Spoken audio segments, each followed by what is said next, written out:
ആ ദൈവത്തിനോടാണ് നമ്മൾ പ്രാർത്ഥിക്കുന്നത്. അസ്സലാമു അലൈക്കും, നിങ്ങൾക്ക് സമാധാനം ഉണ്ടാവട്ടെ. സമാധാനം ദൈവം തരേണ്ടതിന് അമ്പലത്തിലൊക്കെ എഴുതി വെക്കലുണ്ട്, ഓം ശാന്തി, ഓം ശാന്തി ശാന്തി ശാന്തി എന്ന് എഴുതി. എഴുതി വെച്ചതിന്റെ അർത്ഥം എന്താണെന്ന് വെച്ചാൽ, ശാന്തി എന്നുള്ളതിന്റെ അറബി പദമാണ് സലാം എന്നുള്ളത്, ഇസ്ലാം എന്നുള്ളത്. അസ്സലാമു അലൈക്കും എന്ന് പറഞ്ഞാൽ ഓം ശാന്തി എന്ന് പറഞ്ഞാൽ ഒരേ അർത്ഥമാണ് യഥാർത്ഥം. ഓം ശാന്തി എന്ന് പറഞ്ഞാൽ ദൈവത്തിന്റെ രക്ഷ ഉണ്ടാവട്ടെ. ഓം എന്നുള്ള വിഷയം അതെല്ലാം അതിലേക്ക് പോണില്ല. ദൈവത്തിന്റെ പേരാണ് ഓം എന്നുള്ളത്. അതൊരു ജീവിയുടെയോ ഒരു മനുഷ്യന്റെ അല്ലെങ്കിൽ ഒരു കുടുംബത്തിന്റെ അല്ലെങ്കിൽ ഒരു മതത്തിന്റെ ഒരു പാർട്ടിക്ക് ഉണ്ടാക്കുന്നൊന്നും പേരല്ല. ഓം ശാന്തി എന്ന് പറഞ്ഞാൽ ദൈവത്തിന്റെ ശാന്തി ഉണ്ടാവട്ടെ. ഞാൻ ഹൃദയം തൊട്ട് ഒരിക്കലും കൂടി പ്രാർത്ഥിക്കണം. വീട്ടിലും കുടുംബത്തിലും നാട്ടിലും ഒക്കെ വലിയ വിഷമങ്ങളിലൂടെ കടന്നുപോയിക്കൊണ്ടിരിക്കുന്ന നിങ്ങൾക്കും നമുക്കും ഒക്കെ ദൈവം തമ്പുരാൻ സമാധാനവും ശാന്തിയും നൽകി അനുഗ്രഹിക്കുമാറാകട്ടെ. നേരത്തെ മുഹമ്മദ് സാഹിബും സുബൈർ സാഹിബും ഇത് ഔപചാരികതകളില്ലാതെ നടക്കുന്ന പരിപാടി. ഔപചാരികതകളൊന്നും ആവശ്യമില്ല. കാരണം ഔപചാരികതകൾ കൊണ്ട് കൈകാര്യം ചെയ്യാൻ പറ്റുന്ന അവസ്ഥകളും അനുഭവങ്ങളും ഉള്ളവരെല്ലാം ഇവിടെ ഇരിക്കുന്നവരും കൂടിയിരിക്കുന്നവരും. ചിലപ്പോ പരീക്ഷണത്തിന് വിധേയമാക്കപ്പെട്ട ആളുകളുണ്ട് നമ്മുടെ ഈ സഹോദരന്മാരും സഹോദരിമാരും ഒക്കെ. ശാരീരികമായ പ്രശ്നങ്ങൾ, മാനസികമായ വെല്ലുവിളികൾ, അതുപോലെ തന്നെ മറ്റു തരത്തിലുള്ള പ്രയാസങ്ങൾ. അവരെക്കാൾ വലിയ പ്രയാസമാണ് അവരെ പരിചരിച്ചുകൊണ്ടിരിക്കുന്നത്. എപ്പോഴും കാർമേഘം മൂടിയതുപോലുള്ള തലയുണ്ട്. കാരണം സ്വന്തം മക്കള്, സ്വന്തം ഇണ, സ്വന്തം വാപ്പ, സ്വന്തം മരുമകൻ അല്ലെങ്കിൽ സ്വന്തം അനിയനൊക്കെ അനിയത്തിയൊക്കെ മകളൊക്കെ വീണു പോകുമ്പോൾ നെഞ്ചുകൊണ്ട് പെടഞ്ഞ് അമർന്നു പോയിട്ടുള്ള ആളുകൾ. ആ മുഖത്തൊക്കെ എപ്പോഴും മഴക്കാതെ മൂടിയ പോലെയാണ്. കാണുമ്പോൾ നമുക്ക് മനസ്സിലാവും അവരാണ് യഥാർത്ഥത്തിൽ വലിയ പരീക്ഷണങ്ങളിലൂടെ കടന്നുപോയിക്കൊണ്ടിരിക്കുന്നത്. ഒരു വീട്ടിന്റെ ഉള്ളിൽ, ആ വീട്ടിന്റെ ഉള്ളില് എങ്ങനെയാണ് നമുക്കറിയാം. എനിക്കൊരു വീട്ടുണ്ടായിരുന്നു, അതുകൊണ്ട് എനിക്ക് നന്നായിട്ട് അറിയാം. ഞാനിവിടെ വരുന്നതൊക്കെ കരുതിയിരുന്നു വീട്ടിനെ കേട്ടു. പക്ഷെ വീട്ടിലത് ബാക്കി കാര്യങ്ങൾ ചെയ്യാനുള്ള ഒരു ഇത് കുറഞ്ഞു വന്നതുകൊണ്ടാണ് പിന്നീട് ഇവിടെ ഫിസിയോതെറാപ്പിക്കൊക്കെ വരണം, അതിനുവേണ്ടി പടയിൽ സംസാരിക്കുകയൊക്കെ ചെയ്തിരുന്നു. അപ്പോ പറഞ്ഞെന്താന്ന് വെച്ചാല്, നോക്കുന്ന ആളുകൾ, നമ്മുടെ കുട്ടികളെ പരിചരിക്കുന്ന ആളുകൾ, ഈ രോഗത്തെ പരിചരിച്ചുകൊണ്ടിരിക്കുന്ന ആളുകൾ, നമ്മളുടെ മാതാപിതാക്കളൊക്കെ, ജ്യേഷ്ഠാനിയന്മാരൊക്കെ, നമ്മളുടെയൊക്കെ പ്രിയപ്പെട്ടവർ അനുഭവിച്ചുകൊണ്ടിരിക്കുന്ന വ്യഥകളും നോവുകളും സങ്കടങ്ങളും സംഘർഷങ്ങളും സമ്മർദ്ദങ്ങളും ഉണ്ട്. എനിക്കത് നന്നായിട്ട് അറിയാം എന്താണ്. 15 വയസ്സ് വരെ എൻ്റെ കുട്ടി ജീവിതത്തിൽ ജനിച്ച് 3-ാമത്തെ ദിവസം ഫിക്സ് വന്നത് അപസ്മാരം വന്നു. 3-ാമത്തെ ദിവസം അല്ലെ, ആദ്യം ആശുപത്രിക്ക് കൊണ്ടുപോകുമ്പോൾ തന്നെ ഒന്ന് വന്നു. നമ്മൾ കൊണ്ടുപോകാൻ വേണ്ടി എടുക്കുമ്പോൾ വന്നു. പിന്നെ ആശുപത്രിയിൽ എന്തെങ്കിലും ഒരു മെഡിക്കൽ കോളേജിൽ കൊണ്ടുപോകണം നോക്കും. അങ്ങനെ മെഡിക്കൽ കോളേജിലൂടെ ആംബുലൻസിലൊക്കെ കയറ്റി കൊണ്ടുപോകുമ്പോൾ അതിൻ്റെ ഉള്ളിൽ വെച്ചിട്ട് വീണ്ടും വളരെ ശക്തമായിട്ട് അങ്ങ് വരികയാണ്. അത് സംഭവിച്ചപ്പോൾ ഉണ്ടായതെന്ന് ചോദിച്ചാൽ അവരുടെ കണ്ണിന്റെയും സംസാരത്തിന്റെയും ഒക്കെ ശേഷികൾ നഷ്ടപ്പെടുകയും ചെയ്തു.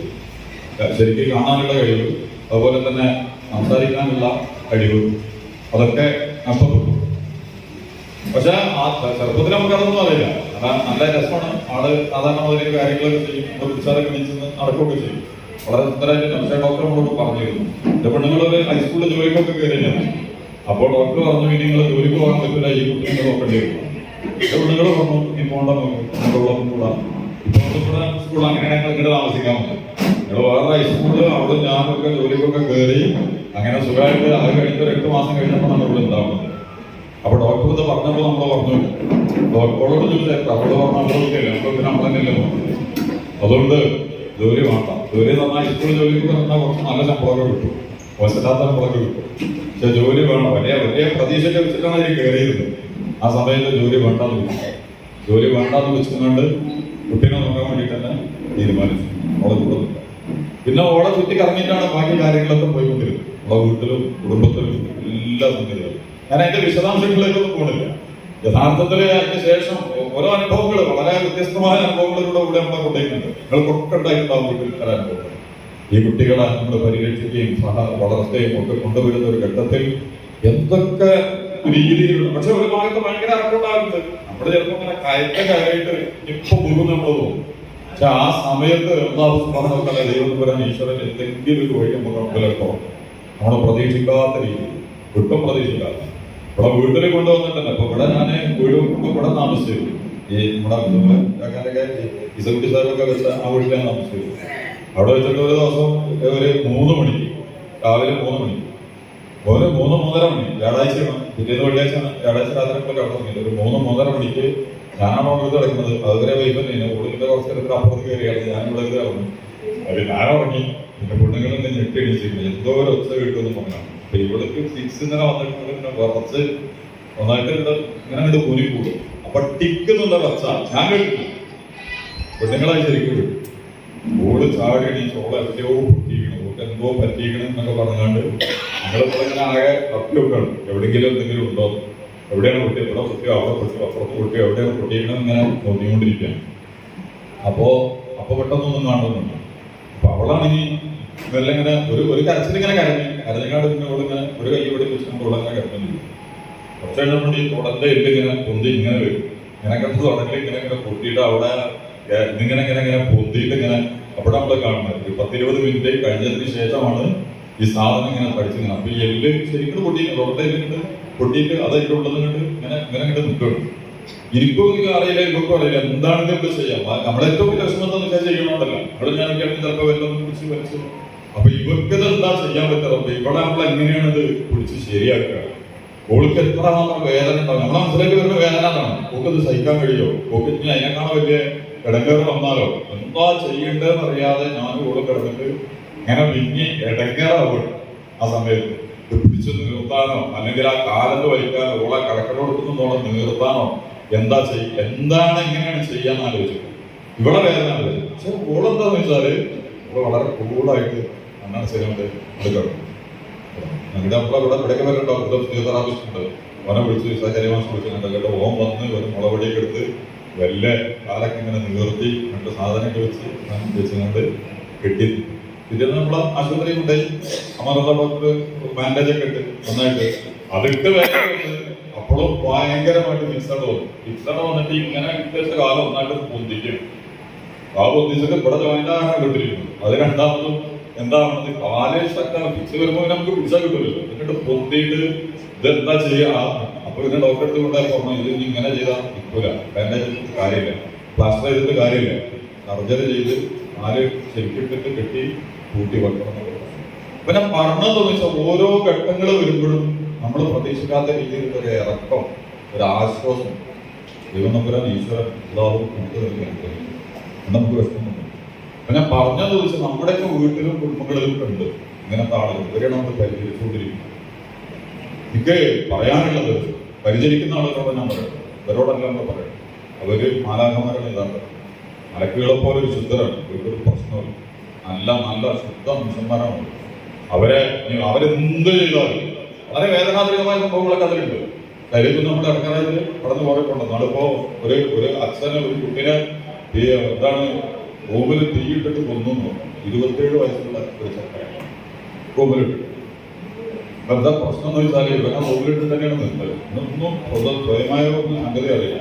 ഇന്നത്തെ ഇതെന്ന് വെച്ചാൽ വീട്ടില് ആളുകളൊക്കെ വരുമ്പോ തുണി കുപ്പായം ഉണ്ടാവില്ല, 3 വാങ്ങിട്ട് നേരിട്ട് പൂശിടും ആകെ കൂടി. അപ്പൊ മിക്കവാറും കൂട്ടം.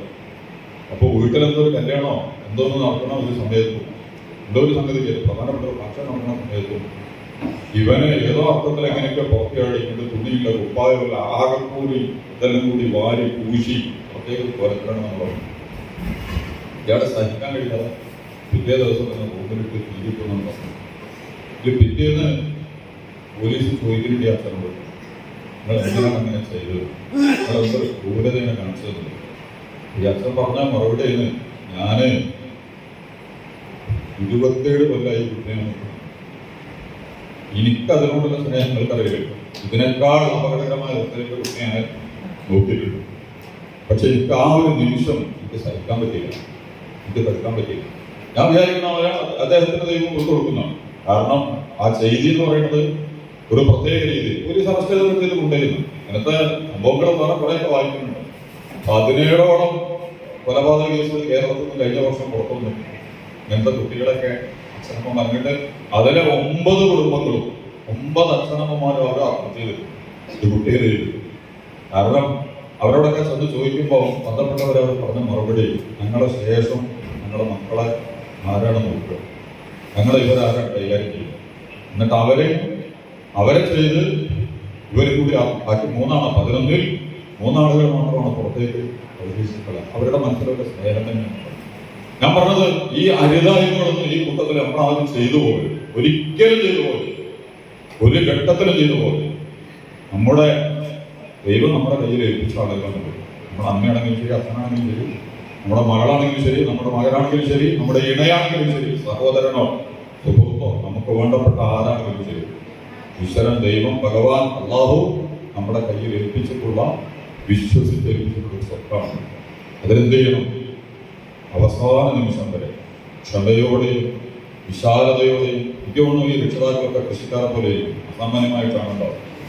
നല്ല ശീലങ്ങൾ അവർ പഠിച്ചെടുത്തിട്ടുണ്ടാവും. അവർക്ക് സഹിക്കാനും അഭിമുഖീകരിക്കാനും ഒക്കെ കരുത്തുണ്ടാവും.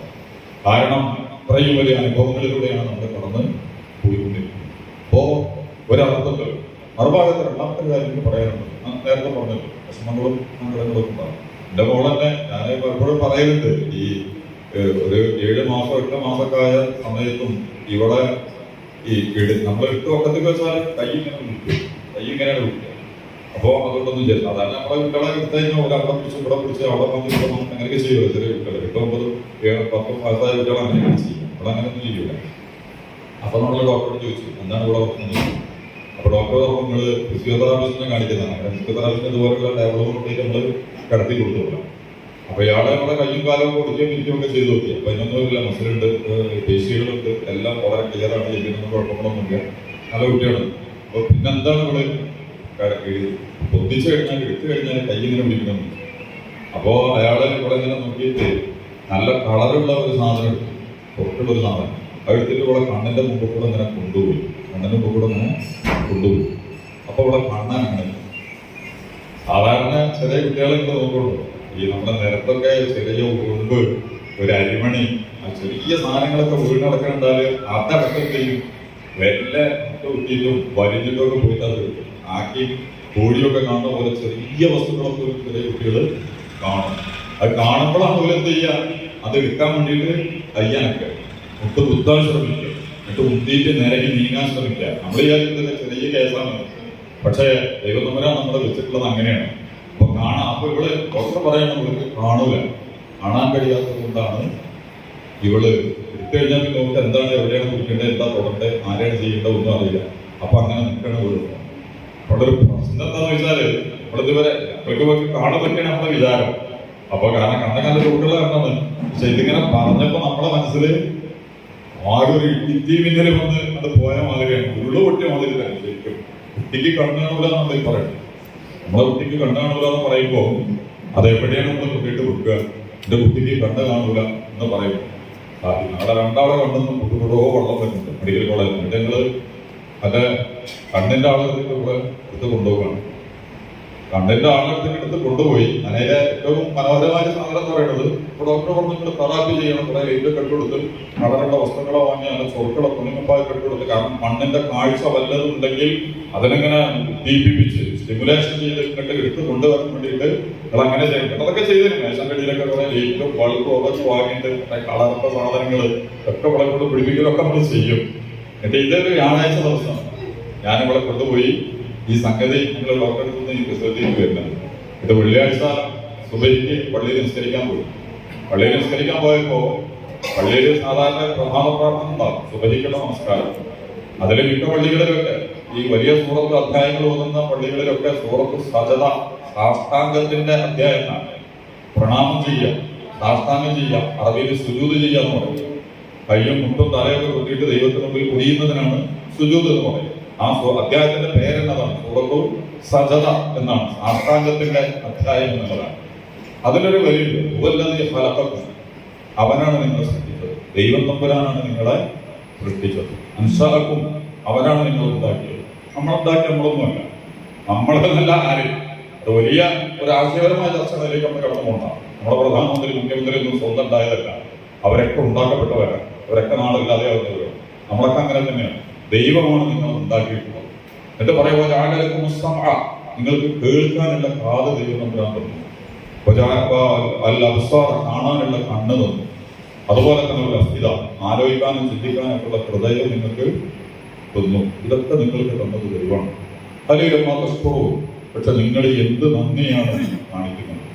ദൈവത്തിനോട് നിങ്ങൾ എന്ത് നന്ദിയാണ് നിങ്ങൾ കാണിക്കുന്നത്? ഞാൻ ശരിക്ക് എന്റെ കണ്ടിൽ കുടുകൂടാറുള്ള നമസ്കാരം. ഈ ആയത്തൊക്കെ നമ്മൾക്ക് സമാധാന സുഹൃത്തൊക്കെ ഉണ്ട്. പക്ഷെ അന്നാണ് അതിന്റെ അർത്ഥം അറിയുന്നത്. ഞാൻ ശരിക്കും ആലോചിക്കുന്നത് മോളെ കണ്ടു കാണാത്തതിനെ കുറിച്ചൊന്നുമല്ല, എനിക്ക് കണ്ടു കാണാനുള്ള കഴിവുന്നുണ്ടല്ലോ. ഇപ്പൊ സർക്കാരോ ഗവൺമെന്റോ നമ്മളാരും തന്നല്ലോ, ഈശ്വരൻ തന്നതാണ്, അള്ളാഹു തന്നതാണ്. ഫ്രീ ആയിട്ട് ഒരു ചെലവുമില്ല, നമുക്ക് ഫ്രീ ആയിട്ട് എന്നാണ് കണ്ണില്ലെങ്കിൽ പിന്നെ ബാക്കി കാര്യങ്ങൾ കണ്ണുണ്ടാകുമ്പോഴാണ് നേരത്തെ തൊടാനും പിടിക്കാനും എടുക്കാനും ഒക്കെ ചെറിയ കുട്ടികൾ നീന്താനും സഞ്ചരിക്കാനൊക്കെ തുടങ്ങുക. ചെവിടി കേൾക്കാൻ കുട്ടികൾ സംസാരിക്കൂല, സംസാരിക്കാൻ കഴിയില്ല എന്നുണ്ടല്ല, കേൾക്കുമ്പോഴാണ് അക്ഷരങ്ങളും വാക്കുകളും പദങ്ങളും പ്രയോഗങ്ങളും ഒക്കെ പിടിക്കുക. അല്ലാതെ സംസാരിക്കാൻ കഴിയാത്തല്ല ചെവിട് കേൾക്കാത്ത ആളുകൾ സംസാരിക്കാത്തത്. അടുത്ത് ചെവിട് കേൾക്കാത്തത് കൊണ്ട് പദങ്ങള് പാന ആനാണ്, കോഴി കോഴിയാണ്, ഇത് വാപ്പയാണ്, ഇത് ഉമ്മയാണെന്ന്, അച്ഛനാണ് അമ്മയാണെന്ന് വിളിക്കേണ്ടത് നിങ്ങൾക്ക് മനസ്സിലാവില്ല. എന്നതുപോലെ കണ്ണ് കാണുമ്പോഴാണ് എന്ത് ചെയ്യുക, കയ്യും കാലും എടുത്തിട്ട് എടുക്കാനും പിടിക്കാനും ഉരുളാനും മറിയാനും അതെടുക്കാനും ഇത് പിടിക്കാനും അതൊക്കെ പിടിച്ചതൊക്കെ വരിക. ഇങ്ങനത്തെ കുട്ടികളെന്തെയും നടക്കാനും ഇരിക്കാനും. അപ്പോ യഥാർത്ഥത്തില് ഞാൻ പറയാൻ ആഗ്രഹിച്ചത്, നമ്മൾക്ക് കിട്ടിയ അനുഗ്രഹങ്ങളെ നമ്മൾ നന്നായിട്ട് ദൈവത്തിനെ സ്മരിക്കുക.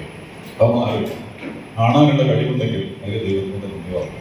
കേൾക്കാനുള്ള കഴിവുണ്ടെങ്കിൽ അതിന് ദൈവത്തിനോട് നന്ദിവാക്കും. സംസാരിക്കാനുള്ള കഴിവുണ്ടെങ്കിൽ അതിന് നന്ദി പറയും. കൈകൊണ്ട് കാര്യങ്ങൾ ചെയ്യാൻ പറ്റുമെങ്കിൽ അതിന് ധാരാളം നന്ദി പറയും. കാലുകൊണ്ട് കാര്യങ്ങൾ ചെയ്യാൻ പറ്റുമെങ്കിൽ അതിന് ധാരാളം നന്ദികൾ പറയും. ദൈവം തമ്പുരാൻ എന്താണോ നമുക്ക് നൽകിയിട്ടുള്ളത് ആ കാര്യങ്ങളെ സംബന്ധിച്ച് വളരെ സന്തോഷത്തോടു കൂടി ദൈവത്തിന് നന്ദി പറയുകയും, നഷ്ടപ്പെട്ട കാര്യങ്ങളെ കുറിച്ച്, നമുക്ക് ഇല്ലായ്മ ചെയ്യപ്പെട്ട കാര്യങ്ങളെ കുറിച്ച് വിഷമത്തോടെ ദൈവത്തിന് മുന്നിൽ അവതരിപ്പിക്കുന്നു. ഈശ്വര അല്ലാഹുവേ, കർത്താവേ, ഞങ്ങളെ സഹായിക്കണം, ഞങ്ങൾക്ക് കരുത്ത് തരണം, സഹിക്കാനും എടുക്കാനും ഒക്കെയുള്ള കഴിവ് ഞങ്ങൾക്ക് തരണം എന്ന് പറഞ്ഞുകൊണ്ട് ദൈവത്തമ്പുരാൻ കൊടുക്കുന്നത് ആർക്കും. പിന്നെ അതിന് ശേഷം നമ്മൾ നേരത്തെ പറഞ്ഞ പോലെ 10-15 വർഷം മോഡൽ കമ്പനി കഴിഞ്ഞ് കൂടിയിരുന്നു. ഇപ്പൊ ഇതേ അനുഭവങ്ങൾ കൂടുതൽ വീൽചെയർ അതൊക്കെ വാങ്ങി വെക്കിയത് അങ്ങോട്ട് നടക്കാനൊക്കെ നടക്കാൻ നോക്കും. പക്ഷെ ഇപ്പോ കഴിഞ്ഞ 40-45 ദിവസത്തോളായി ഇവിടെ ദൈവത്തിലേക്കുള്ള യാത്ര ആയിട്ട് നമ്മൾ ഒട്ടും പ്രതീക്ഷിക്കാത്ത പോണം. പ്രതീക്ഷിക്കാത്ത 30-35 വയസ്സ് വരെ ഉണ്ടാവും എന്നൊക്കെ വീട് ചെയ്തിരുന്നത്. വകുപ്പം അങ്ങനെ അത്ര വലിയ വീട് പോകുമ്പോൾ നമുക്ക് ആവശ്യമൊന്നുമില്ല ചെയ്യും. അങ്ങനെ അവൾക്ക് വരാനും പോകാനും വലുതായാലൊക്കെ ഇക്കാരെന്നൊക്കെ പറഞ്ഞിട്ടാണ് നമ്മൾ അത്തരം കാര്യങ്ങളൊക്കെ ചെയ്തിരുന്നത്. പക്ഷെ അതിനൊന്നും അവസരം ഉണ്ടാവുന്നതിന് മുമ്പ് തന്നെ ആള് ദൈവത്തിലേക്ക് യാത്ര നമുക്ക് ഭയങ്കര സന്തോഷമാണ് അതിന്റെ അർത്ഥത്തിലുണ്ടായത്. സന്തോഷം എന്ന് പറയുന്നതിന്റെ അർത്ഥം അതിന്റെ വേറെ അർത്ഥത്തിലാണ്. ദൈവം തമ്പുരാൻ ഞങ്ങൾക്ക് നൽകുന്നതിനേക്കാൾ ദൈവത്തിന് അവർക്ക് നൽകാൻ കഴിയും, അല്ലാഹുവിന് അവർക്ക് നൽകാൻ കഴിയും. കാരുണ്യം കൊണ്ടും സ്നേഹം കൊണ്ടും ഒക്കെ അവരെ പൊതിയാനും അവർക്ക് വേണ്ട എല്ലാ കാര്യങ്ങളും ചെയ്തു കൊടുക്കാൻ ദൈവം തമ്പുരാനാണ് കഴിയും. ഞാൻ പറയാൻ ആഗ്രഹിച്ച ഒരു കാര്യം മാത്രമാണ്. 2 കാര്യങ്ങളാണ് നമുക്ക് ഓർക്കാൻ തീരുമാനിച്ചത്.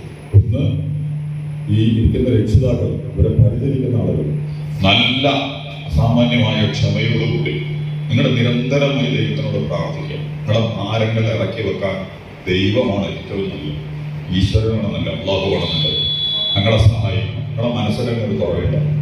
ഏത് കയറ്റവും, എത്ര വലിയ മഞ്ഞും ഉരുകി, ഏത് ചൂടും തണുപ്പായി, ഏത് അവസ്ഥകളെയും അഭിമുഖീകരിക്കാനുള്ള ഒരു മാനസികമായ അവസ്ഥ ഈശ്വരൻ ദൈവം അള്ളാഹു നമുക്ക് നൽകി അനുഗ്രഹിക്കും. അതുകൊണ്ട് ദൈവത്തിനോട് നന്നായിട്ട് പ്രാർത്ഥിക്കുക, നന്നായിട്ട് നിങ്ങൾ പ്രാർത്ഥിക്കണം. ഞാനതൊരു ജാണന്റെ ഭാഗമായിട്ട് അവിടെ പോയി പൂജ കഴിച്ച്, ഇവിടെ പോയി പ്രാർത്ഥന നടത്തി, അവിടെ പോയിട്ട് സ്വലാത്ത് നടത്തി, ഇതിനെ കുറിച്ചൊന്നല്ലേ പറയുന്നത്. വ്യക്തികൾ എന്നുള്ള നിലക്ക് നിങ്ങൾ തന്നെ സ്വയം ദൈവത്തിനോട് ശരിക്കും പറയുക, ഇതെന്റെ കുട്ടിയാണ്, ഇതെന്റെ അച്ഛനാണ്, ഇതെന്റെ മോളാണ്, ഇതെന്റെ മകനാണ്, ഇതെന്റെ ഭർത്താവാണ്, ഇതെന്റെ ഇണയാണ്. അല്ലാഹുവേ സഹായിക്കണം, അവളെ നീ സഹായിക്കണം, എന്നെ നീ സഹായിക്കണം. ഇത് മനസ്സ് വിട്ടെന്ന് പറഞ്ഞാലും നമ്മളെ മനസ്സിനെ നിൽക്കുള്ളിലുള്ള ദൈവം നമ്പരാൻ എല്ലാം കേൾക്കുന്നതാണ്. അപ്പൊ നമ്മളറിയാത്ത പ്രശ്നങ്ങളൊക്കെ ഉണ്ടാവും. പ്രശ്നങ്ങളെ കുറിച്ച് ഞാൻ നേരത്തെ പറഞ്ഞല്ലോ, നമ്മൾക്കുള്ളതിനേക്കാൾ വലിയ പ്രശ്നങ്ങൾ ഒന്നുമില്ലെന്ന് വിചാരിക്കണം. എല്ലാം തികഞ്ഞ വീടുകളിലും കുടുംബങ്ങളിലും നാട്ടിലും ഒക്കെ ഉണ്ട്. പ്രശ്നങ്ങളില്ലാത്തവരായിട്ട് ആരും ദൈവം നമ്പരാൻ ഒരാള് ഒരു പ്രശ്നമല്ലാതെ നമ്മളെന്തായിരിക്കാൻ നമുക്ക് മാത്രമാണ് പ്രശ്നം കയറി, നമുക്കാണ് എല്ലാ ബുദ്ധിമുട്ടും. നമുക്ക് മാത്രമല്ല, പല തരത്തിലുള്ള ബുദ്ധിമുട്ടുകൾ പല കോലത്തിൽ അഭിമുഖീകരിച്ചുകൊണ്ടിരിക്കുന്നവരാണ് എല്ലാ മനുഷ്യന്മാരും. അതുകൊണ്ട് നമ്മൾ ആരും ഒരിക്കലും എന്ത് വിചാരിക്കണ്ട, എനിക്ക് മാത്രം പ്രശ്നം വന്നല്ലോ. അപ്പൊ നമ്മളെ പ്രാർത്ഥനയും ത്യാഗം ചെയ്യും. നന്നായിട്ട് നിങ്ങളെ കുട്ടികളെയും മക്കളെയും ഇണകളെയും ഒക്കെ പരമാവധി, ചിലപ്പോൾ നമ്മളെ നിയന്ത്രണമൊക്കെ വിടും. ചില സമയത്തൊക്കെ നമ്മൾ ക്ഷീണിക്കുമ്പോൾ, നമ്മൾ അവസരമാകുമ്പോൾ നമ്മൾ ഓടിക്കടച്ച് വീട്ടിലെത്തുമ്പോൾ, അല്ലെങ്കിൽ നമുക്ക് പോകേണ്ട ഏറ്റവും പ്രധാനപ്പെട്ട ഒരു സംരംഭമൊക്കെ ഉണ്ടാകുമ്പോൾ അവിടെ കല്യാണമുണ്ട്, അവിടെ മരണമുണ്ട്, അല്ലെങ്കിൽ അങ്ങോട്ട് പോകണം എന്നൊക്കെ തോന്നുമ്പോൾ നമുക്ക് ഇവിടെ തന്നെ ഇരിക്കണം. എൻ്റെ മോനാണിത്, എൻ്റെ മോളാണിത്, എൻ്റെ പുതിയപ്പളയാണിത്, എൻ്റെ പെണ്ണാണിത്, എൻ്റെ വാപ്പയാണിത്, എൻ്റെ അച്ഛനാണ് ഈ കിടക്കുന്നത്, ഞാനിവിടെ കളക്ട് നമുക്ക് പോകാൻ പറ്റില്ലല്ലോ.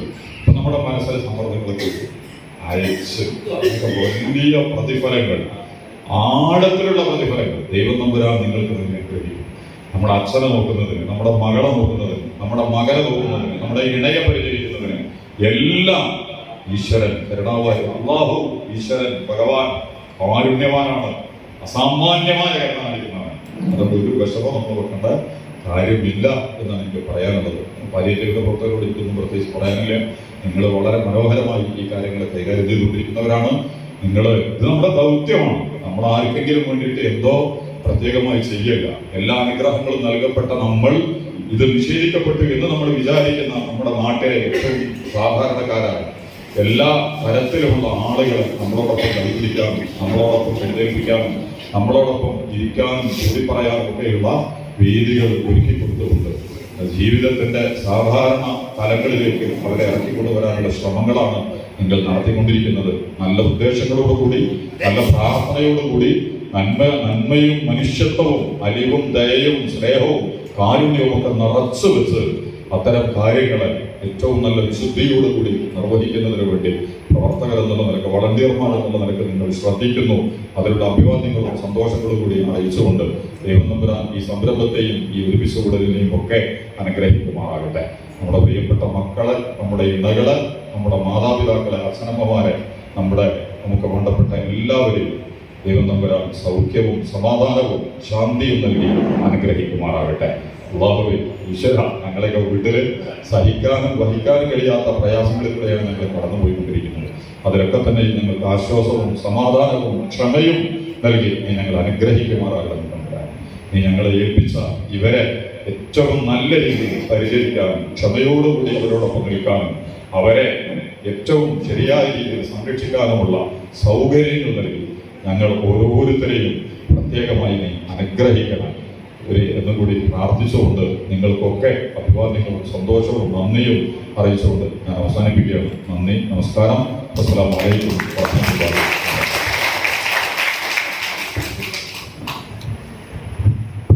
നമ്മൾ ഒന്നാമത്തെ സെഷൻ ഇവിടെ അവസാനിക്കുകയാണ്. സുബൈർ മാഷ് പറഞ്ഞ പോലെ തന്നെ നമ്മുടെ പരിപാടികൾ ഔപചാരികളില്ലാതെയാണ് സാധാരണ തുടങ്ങുന്നത്.